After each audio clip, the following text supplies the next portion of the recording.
Постановление Генеральной прокуратуры РФ о прекращении уголовного дела в отношении государственных и общественных деятелей Северной Осетии и Ингушетии, а также в отношении должностных лиц РФ по событиям октября-ноября 1992 года. 8 февраля 1995 года, город Москва. Помощник Генерального прокурора Российской Федерации, государственный советник юстиции третьего класса, Чуглазов. Некоторые выдержки из показаний свидетелей, проходящих по уголовному делу.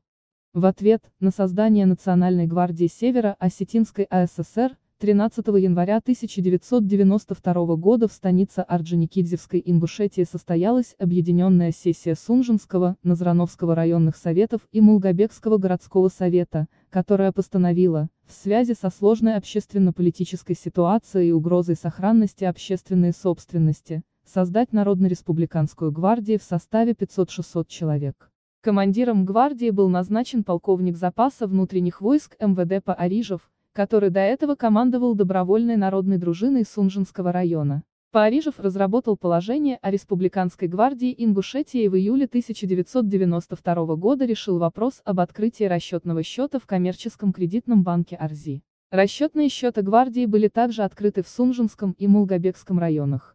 Допрошенный по делу в качестве свидетеля, бывший командир Республиканской гвардии Ингушетии Паарижев пояснил, что Чеченская республика после провозглашения суверенитета стала претендовать на Сунжинский район. Тогда же для охраны от чеченцев была создана народная дружина. Допрошенный по делу в качестве свидетеля Дахкильгов М.А., занимавший с июня по ноябрь 1992 года должность начальника Назрановского РОВД, по обстановке того периода пояснил следствию следующее. На рынке района свободно осуществлялась реализация нарезного оружия и боеприпасов. Нарезное огнестрельное оружие имелось у каждого взрослого жителя Ингушетии. В частности, об этом изложено в служебном письме начальника Назрановского РОВД от 27 июня 1992 года представителю президента Каастоеву. Соответственно, оружие поступало и в соседний пригородный район Осетии. О царящей в 1992 году в Ингушетии анархии, сплошном вооружении населения, знали и федеральные органы России.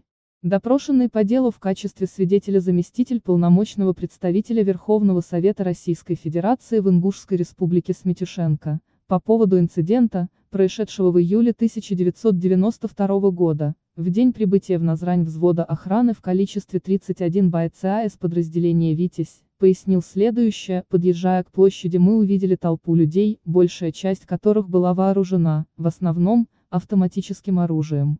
Раздавались выкрики оккупантов «Вон из Ингушетии», сопровождавшиеся беспорядочной стрельбой поверх наших голов. На площади собрались не менее 3000 человек. Подавляющее большинство мужчин были вооружены автоматами, а это не менее 2000 стволов. В то время на рынке в Назране оружие покупалось и продавалось свободно. Милиция на это не реагировала. Сметюшенко также сообщил о краже из Назрановского РОВД 50 автоматов и нескольких десятков пистолетов, поступивших из МВД России для вооружения ингушской милиции. Полномочный представитель Верховного Совета Российской Федерации в Ингушетии Ермаков тоже рассказал следствию, что на рынке Назрани свободно торговали автоматами и пулеметами и что оружие имелось практически в каждом ингушском доме. Допрошенный в качестве свидетеля специалист по национальным вопросам, начальник отдела Северного Кавказа Министерства по делам национальности и региональной политики Российской Федерации Угроватов, отмечал, говорите о причинах конфликта, бескомпромиссность позиций сторон, подогреваемая желанием одних вернуть земли, а других не отдавать их, привели к тому, что между осетинами и ингушами стали происходить кровавые стычки. В то же время события в Южной Осетии способствовали вооружению МВД Осетии и Республиканской гвардии, что вызвало недовольство ингушей Северной Осетии и Ингушетии. Так, в соответствии с распоряжением представителей российского руководства 25 июля 1992 года на территории города Владикавказа был сформирован осетинский миротворческий батальон в количестве около 300 человек, для вооружения которого было выделено за счет Министерства обороны Российской Федерации значительное количество стрелкового оружия и бронетехники. Часть этого оружия в последующем пошла на вооружение Республиканской гвардии Северной Осетии. Каждой стороне в этой ситуации требовался только повод, чтобы открыто применить силу и решить вопрос о территориях в свою пользу.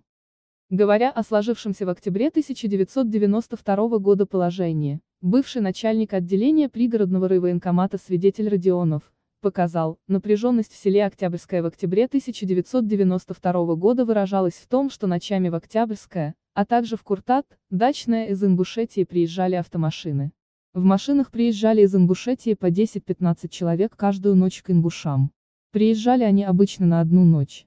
Потом вместо этих ингушей приезжали другие, то есть ингуши менялись каждую ночь. Он же рассказал, что полковник запаса из штаба отряда народного ополчения пригородного района за несколько дней до конфликта требовал списки офицеров мотострелковых подразделений и саперов неингушской национальности. По поводу действий ингушей в поселке Корца пригородного района свидетель Федорова пояснила, за неделю до конфликта около здания поселкового клуба ежедневно проходили митинги, на которых присутствовали лишь ингуши. Ораторами на митинге были не местные жители. Каждый день в поселок приезжали лица ингушской национальности из других регионов на машинах с чеченскими номерами. Где-то за 2-3 дня до конфликта по улицам стали ходить мужчины, вооруженные стрелковым оружием, гранатами, бутылками с зажигательной жидкостью.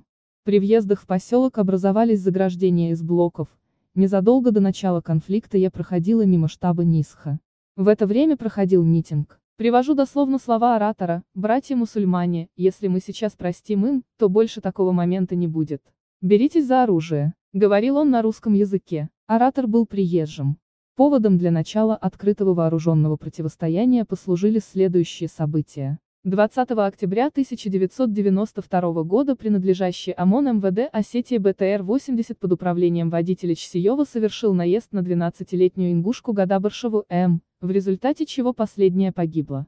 Только сторонам удалось прийти к соглашению не делать из этого дорожно-транспортного происшествия повода для ухудшения и так накаленной обстановки, как было совершено новое преступление, жертвами которого опять оказались ингуши. 22 октября 1992 года работник ГАИ Ленинского РОВД Владикавказа Сюсин совершил умышленное убийство из стабильного оружия ингушей Хаутиева и Пугоева. Это преступление взбудоражило все ингушское население. Примерно в 22 часа этого же дня в районе поселка Южный около 300 ингушей блокировали оперативно-следственную группу МВД Северной Осетии. В завязавшейся позже перестрелке погибли 2 сотрудника милиции и 3 человека из числа нападавших ингушей. Несколько человек получили ранения. Допрошенный в качестве свидетеля бывший представитель президента Российской Федерации в Ингушетии Костоев И.М. пояснил, в связи с тем, что руководство Северной Осетии фактически отказало в защите своих граждан ингушской национальности, было принято решение избрать в местах компактного проживания ингушей на территории пригородного района параллельные структуры власти, то есть свою администрацию. В частности, на пост главы администрации пригородного района был избран один из лидеров Народного фронта Ингушетии некий Куштов Якуб. Я считаю, что администрация такая была избрана незаконно. В этот же день, то есть 24 октября 1992 года, по событиям 20-22 октября 1992 года в Назране состоялась объединенная сессия Назрановского, Молгобекского, Сунжинского райсоветов народных депутатов Ингушской республики и депутатской группы пригородного района Северной Осетии, которая под предлогом защиты своих родственников, проживающих в Северной Осетии, приняла решение объединить добровольцев Ингушетии в отряды самообороны и организовать их дежурство во всех населенных пунктах пригородного района Северной Осетии, где проживают ингуши. Руководство этими отрядами было поручено отделом внутренних дел. Более того, сессия дала разрешение добровольцам из Ингушетии и ингушам, проживающим в пригородном районе, пользоваться огнестрельным оружием. Решение объединенной сессии подписал депутат Зурабов М. Первая попытка нападения на военнослужащих ВВ была совершена в районе поселка Южный уже 22 октября на возвращающийся в часть войсковой наряд, возглавляемый капитаном Буятовым, но атака вооруженных ингушей была отбита. 23 октября 1992 года был захвачен КПП-25, расположенный у поста ГАИ на Черменском кругу. К посту подъехали автомашины с вооруженными автоматами и гранатами-ингушами, которые захватили солдаты и офицера, несших службу.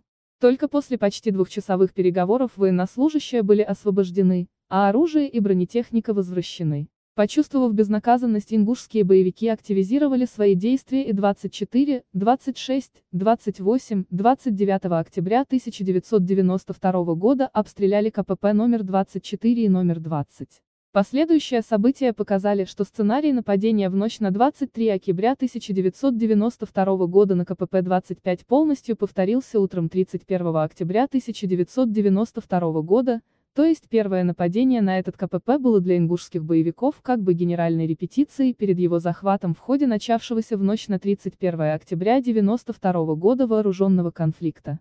Только по имеющимся официальным данным на вооружение Народного ополчения Осетии на 30 октября 1992 года имелись 21 БРДМ, 135 автоматов. На руках у ополченцев было много и другого огнестрельного оружия. Ингушская же сторона по официальным источникам, в случае вооруженных действий только из числа жителей пригородного района могла поставить в строй 1470 человек. На вооружении, согласно данным начальника Ингушского координационного штаба, имелись 170 автоматов, 7 пулеметов, 5 гранатометов, около 600 гранат. Кроме того, было заготовлено и много бутылок с зажигательной смесью. Население Ингушетии незаконно имело на руках свыше 2000 стволов автоматического оружия. МВД Ингушской республики было вооружено 42 автоматами и 371 пистолетом. Бронетехникой на момент начала вооруженного конфликта ингушская сторона не располагала. Непосредственной причиной начавшегося в полночь 30 октября 1992 года на территории пригородного района и части Г. Владикавказа открытого вооруженного конфликта, переросшего в массовые беспорядки, послужили следующие события.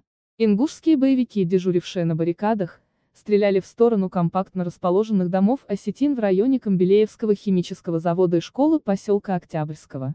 В свою очередь, ополченцы и вооруженные лица осетинской национальности обстреливали место компактного проживания ингушей в поселках Октябрьском, Дачном и селе Камбелеевском. Если вначале стрельба шла поверх крыш, то после того, как осетинская сторона в 24 часа узнала об убийстве одного и ранении другого работника милиции МВД Осетии, характер стрельбы сразу изменился. Обе стороны стали вести прицельный огонь. Причем силы безопасности Осетии применили крупнокалиберное оружие и гранатометы.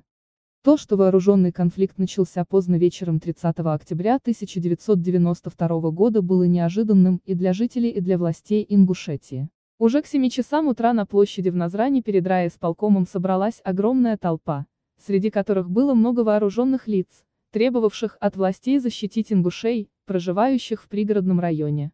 В 9 часов толпа уже вошла в здание и стала требовать оружие у взвода спецназа «Витязь», который нес службу по охране представительств президента и Верховного Совета Российской Федерации.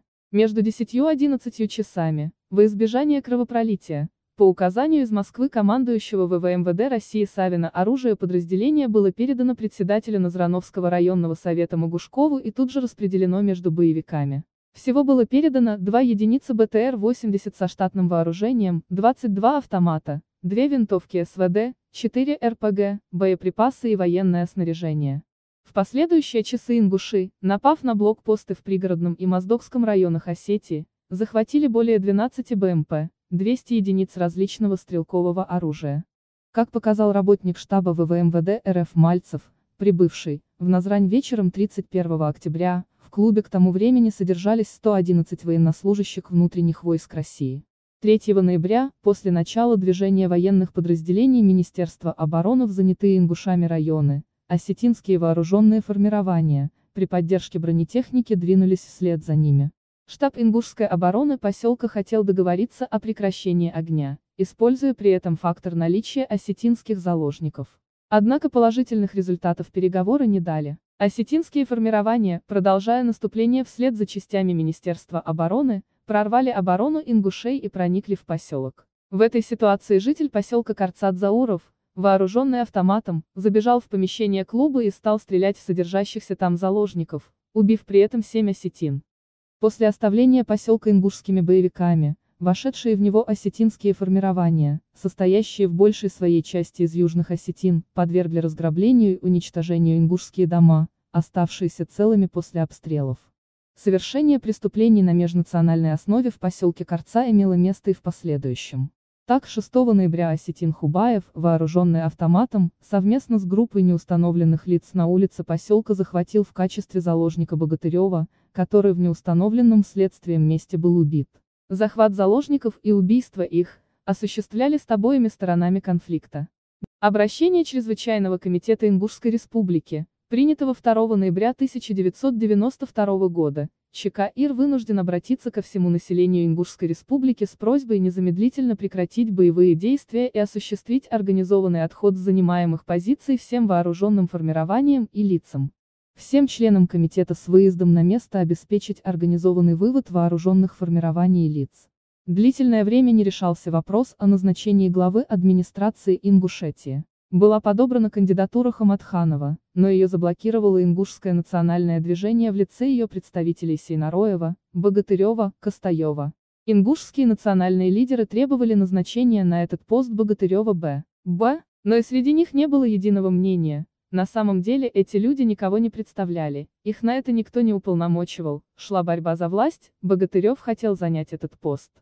Куштов, Богатырев, Сейнароев, которые 2 ноября 1992 года, наряду с другими лидерами, являлись членами Чрезвычайного комитета ингушского народа, не участвовали в боевых столкновениях и действиями ингушских вооруженных формирований на территории СССР не руководили.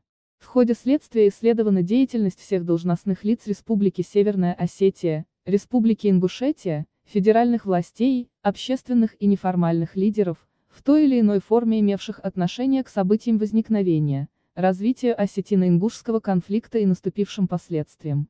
Установлено, что в действиях вышеуказанных лиц отсутствует состав какого-либо преступления. Мы вам привели некоторые показания свидетелей. Исходя из данных свидетельств, думаю, подписчики канала смогут сделать для себя вывод, кто как, почему и для каких целей вверг жителей пригородного района в этот кровавый конфликт.